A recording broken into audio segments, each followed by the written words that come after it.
Hyderabad Banjara Hills drugs అమ్ముతున్న ఇద్దరు యువకులను పోలీసులు అరెస్ట్ చేశారు. బంజారాహిల్స్ రోడ్ నెంబర్ 5లోని ఓ ఇంట్లో డ్రగ్స్ అమ్ముతున్నారనే సమాచారంతో పోలీసులు దాడులు చేశారు.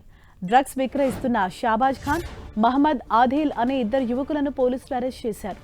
నిందితుల నుంచి డ్రగ్స్, ఓ బైక్, సెల్ ఫోన్ను స్వాధీనం చేసుకున్నారు. పరారీలో ఉన్న మరో నిందితుడు రియాజ్ కోసం పోలీసులు గాలిస్తున్నారు.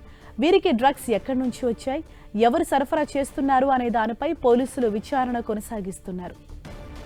మరింత సమాచారంతో మా ప్రతినిధి కిరణ్ మనకు అందుబాటులో ఉన్నారు. కిరణ్, హరీష, నిషేధిత మారక ద్రవ్యాలను సరఫరా చేస్తున్న ఇద్దరు వ్యక్తులను అరెస్ట్ చేశారు అమీర్పేట్ ఎన్ఫోర్స్మెంట్ పోలీసులు. రోడ్ నెంబర్ 5లో వీరు డ్రగ్స్ విక్రయిస్తుండగా పక్కా సమాచారంతో పోలీసులు ఇద్దరు అరెస్ట్ చేశారు. వీరితో పాటు మరొక ఇద్దరు పరారు తెలిసింది. సుమారుగా 11 గ్రాముల MDMA సంబంధించిన డ్రగ్ ను కూడా వీరు విక్రయిస్తున్నట్టుగా వాళ్ళ దర్యాప్తులో తేలింది. ఇక వీరు ఎక్కడి నుంచి డ్రగ్స్ తీసుకొచ్చి విక్రయిస్తున్నారు అన్న కోణంలో ప్రస్తుతానికైతే పోలీసులు నమోదు చేస్తున్నారు.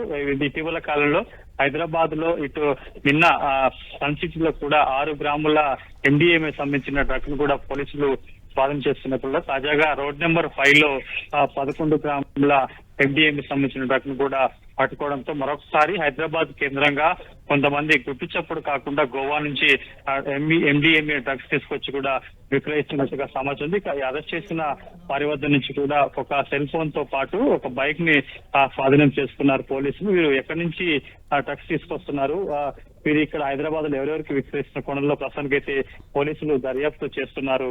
హరీష. ఓకే కిరణ్.